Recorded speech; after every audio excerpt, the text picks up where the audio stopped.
আচ্ছা, কখনো কি এমন হয়েছে যে সবকিছু ঠিকঠাক চলছিল, হঠাৎ করেই আপনার প্রিয় মানুষটি কেমন যেন বদলে গেল? কোনো কারণ ছাড়াই হয়তো মেসেজের রিপ্লাই দিতে দেরি করছে কিংবা ছোটোখাটো কথায় অভিমান করছে। আপনি হয়তো ভাবছেন, আমি কি কোনো ভুল করলাম, নাকি ও আমাকে আর আগের মতো ভালোবাসে না? দাঁড়ান, হতাশ হবেন না। বিষয়টা আসলে উল্টোও হতে পারে। সাইকোলজি বলে, মেয়েরা যখন কাউকে সত্যি সত্যি ভালোবাসে তখন তারা সেই মানুষটাকে হারিয়ে ফেলার ভয়ে কিছু কঠিন পরীক্ষা নেয়। তারা দেখতে চায় আপনি আসলে কতটা শক্ত মনের মানুষ। আজকের এই ভিডিওতে আমি সেই 5টি গোপন পরীক্ষার কথা বলবো, যা প্রতিটি মেয়ে তার ভালোবাসার মানুষের সাথে একবার না একবার অবশ্যই করে। আপনি যদি এই 5টি ধাপ বুঝতে পারেন, তবে কথা দিচ্ছি আপনাদের সম্পর্ক আর কখনোই ভাঙবে না। দেখুন, সম্পর্কের শুরুতে সব কিছুই খুব সুন্দর থাকে, যাকে আমরা বলি হানিমুন পিরিয়ড। কিন্তু আসল সম্পর্ক শুরু হয় তখন যখন সেই ঘোরটা কেটে যায়। একটা মেয়ে যখন তার ভবিষ্যৎ আপনার হাতে তুলে দিতে চায়, তখন সে নিশ্চিত হতে চায় যে এই হাতটা নিরাপদ কিনা। আর এই নিশ্চয়তা পাওয়ার জন্যই তারা অজান্তে কিছু গেম খেলে, বা বলা ভালো কিছু পরীক্ষা নেয়। আসুন একদম শুরু থেকে আলোচনা করি। প্রথম পরীক্ষা, দূরত্বের পরীক্ষা বা পুশঅ্যাওয়ে টেস্ট। সবচেয়ে কমন যে ব্যাপারটা ঘটে তা হলো হঠাৎ করে দূরে সরে যাওয়া।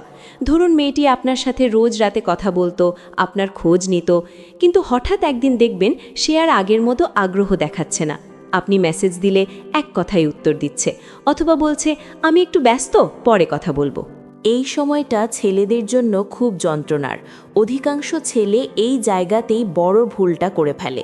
তারা অস্থির হয়ে যায়, তারা ভাবতে শুরু করে মেয়েটি হয়তো তাকে ইগনোর করছে বা অন্য কাউকে পছন্দ করছে। তখন ছেলেরা বারবার কল দিতে থাকে, লম্বা লম্বা মেসেজ পাঠায়, তুমি কেন এমন করছো, আমার কি কোনো দোষ হয়েছে? কিন্তু ভাই, একটু থামুন। এটা আসলে অবহেলা নয়, এটা একটা ফিল্টার। সে দেখতে চাইছে তার একটু অনুপস্থিতিতে আপনি কতটা ভেঙে পড়েন। সে দেখতে চায় আপনি কি মানসিকভাবে শক্তিশালী, নাকি সে একটু দূরে গেলেই আপনি বাচ্চার মতো কান্নাকাটি শুরু করেন। মেয়েরা চায় এমন একজন পুরুষ যার নিজের একটা জগৎ আছে, যে মেয়েটির মুডের ওপর নিজের ভালো থাকা বা খারাপ থাকা নির্ভর করে না। এই পরীক্ষায় পাশ করার উপায় হলো শান্ত থাকা। সে যদি বলে আমি ব্যস্ত, আপনিও বলুন ঠিক আছে, কাজ শেষ করে ফ্রি হয়ে আমাকে জানিও। ব্যাস এতটুকুই। আপনি তাকে স্পেস দিন। আপনি যখন তার এই আচরণের বিপরীতে কোনো নাটক করবেন না, বরং শান্ত থাকবেন, তখন সে বুঝবে যে আপনি ইমোশনালি ম্যাচিওর বা পরিপক্ক। আর বিশ্বাস করুন, এই শান্ত স্বভাবটাই মেয়েদের সবচেয়ে বেশি টানে। দ্বিতীয় পরীক্ষা, জেলাসি বা ঈর্ষার পরীক্ষা। সম্পর্কের কোনো এক পর্যায়ে দেখবেন সে হুট করে অন্য কোনো ছেলের কথা আপনার সামনে বলছে। হতে পারে সেটা তার অফিসের কলিগ, ক্লাসের বন্ধু বা পাড়ার কোনো বড় ভাই। সে হয়তো বলবে, জানো, আজ রকি ভাই আমাকে খুব সুন্দর একটা কমপ্লিমেন্ট দিয়েছে, অথবা আমার ওই ফ্রেন্ডটা না অনেক কেয়ারিং। এই কথাগুলো শুনে আপনার রক্ত গরম হয়ে যাওয়াটা স্বাভাবিক। আপনার মনে হতে পারে সে আপনাকে জেলাস ফিল করানোর চেষ্টা করছে বা আপনাকে ছোট করছে। অনেক ছেলে এই সময় রেগে যায়, ঝগড়া করে, অথবা বলে তাহলে তুমি ওর কাছেই যাও না কেন। কিন্তু এখানেই আপনাকে থামতে হবে। সে আপনাকে জ্বালাতে চাইছে না, সে আপনার কনফিডেন্স বা আত্মবিশ্বাস মাপতে চাইছে। সে দেখতে চায় আপনি কি নিজেকে নিয়ে যথেষ্ট কনফিডেন্ট, নাকি অন্য ছেলের নাম শুনলেই আপনি ইনসিকিউর বা নিরাপত্তাহীনতায় ভোগেন। মেয়েরা প্রেমে পড়লে কি করে, এটা যারা বোঝেন তারা জানেন যে মেয়েরা চায় তার সঙ্গী যেন পাহাড়ের মতো অটল হয়। অন্য কেউ তার প্রশংসা করতেই পারে, কিন্তু দিন শেষে সে তো আপনার সাথেই আছে। এই পরীক্ষায় পাশ করার টেকনিক হলো হাসি মুখে উড়িয়ে দেওয়া। সে যদি অন্য কারো প্রশংসা করে, আপনিও হালকাভাবে বলুন, তাই নাকি, বাহ, ভালো তো। মানুষ হিসেবে তার প্রশংসা করাই যায়। যখন আপনি জেলাস না হয়ে উল্টো পজিটিভ রিয়্যাক্ট করবেন, তখন মেয়েটি বুঝবে যে আপনাকে টলানো এত সহজ নয়। আপনি জানেন আপনি সেরা, তাই অন্যকে নিয়ে আপনার কোনো ভয় নেই। এই আত্মবিশ্বাসটাই আপনাকে তার চোখে হিরো বানিয়ে দেবে। তৃতীয় পরীক্ষা, নীরবতা বা সাইলেন্স টেস্ট। এটা হলো সবচেয়ে কঠিন পরীক্ষাগুলোর মধ্যে একটি। ঝগড়া নেই, কোনো ঝামেলা নেই, তবুও হঠাৎ সে চুপ হয়ে যাবে। হয়তো আপনারা কোথাও ঘুরতে গিয়েছেন বা ফোনে কথা বলছেন, হুট করে সে আর কথা বলছে না, তার মন খারাপ মনে হচ্ছে। ছেলেরা স্বভাবগতভাবেই প্রবলেম সলভার বা সমস্যা সমাধানকারী হয়, তাই মেয়েটি চুপ হয়ে গেলে ছেলেরা অস্থির হয়ে যায়। তারা প্রশ্ন করতে থাকে, কি হয়েছে, আমি কি কিছু করেছি, কথা বলছো না কেন? তারা ভাবে হয়তো এক্ষুনি কোনো একটা সমাধান বের করে মেয়েটির মুড ঠিক করতে হবে। কিন্তু সত্যিটা হলো, মেয়েরা সবসময় সমাধান চায় না, তারা চায় উপস্থিতি। সে চুপ করে আছে কারণ সে দেখতে চায় কোনো কারণ ছাড়াই বা কোনো বিনোদন ছাড়াই আপনি তার পাশে শান্ত হয়ে বসে থাকতে পারেন কিনা। আপনি কি শুধু তার হাসি খুশি সময়ের সঙ্গী, নাকি তার খারাপ লাগা বা নীরবতার সময়ও আপনি তাকে ছেড়ে যান না? এই সময়টাতে তাকে খোঁচাবেন না, তাকে বারবার প্রশ্ন করে বিরক্ত করবেন না। শুধু তার পাশে থাকুন, প্রয়োজনে হাতটা ধরুন, কিন্তু কিচ্ছু বলবেন না। অথবা ফোনে থাকলে বলুন, তোমার কথা বলতে ইচ্ছে না করলে চুপ করে থাকো, আমি লাইনে আছি। এই যে আপনি তাকে ঠিক করার চেষ্টা না করে তার নীরবতাকে সম্মান জানালেন, এটা তার মনে একটা গভীর ছাপ ফেলে। সে বুঝতে পারে আপনি তাকে শুধু বডি হিসেবে বা টাইম পাসের জন্য চান না, আপনি তার আত্মার সঙ্গী হতে চান। কিভাবে বুঝবেন মেয়েটি আপনাকে ভালোবাসে কিনা? তার উত্তর লুকিয়ে আছে এই নীরব মুহূর্তগুলোতে সে আপনার পাশে কতটা নিরাপদ বোধ করে তার ওপর। চতুর্থ পরীক্ষা, দুর্বলতা প্রকাশ বা ভালনারেবিলিটি টেস্ট। একটা মেয়ে সারাদিন সবার সামনে হাসি খুশি থাকে, শক্ত থাকার অভিনয় করে, কিন্তু সে যখন আপনাকে সত্যিই ভালোবাসবে তখন সে আপনার সামনে তার মুখোশটা খুলে ফেলবে। সে তার জীবনের এমন কোনো ভয়ের কথা, অতীতের কোনো কষ্টের কথা বা তার কোনো ইনসিকিউরিটির কথা আপনার সাথে শেয়ার করবে যা সে আজ পর্যন্ত কাউকে বলেনি। হয়তো সে বলবে, আমার খুব ভয় হয় জানো, মনে হয় আমি জীবনে কিছুই করতে পারবো না। অথবা তার পরিবারের কোনো গোপন সমস্যার কথা বলবে। এই সময় তার চোখ দিয়ে পানি পড়তে পারে, সে ভেঙে পড়তে পারে।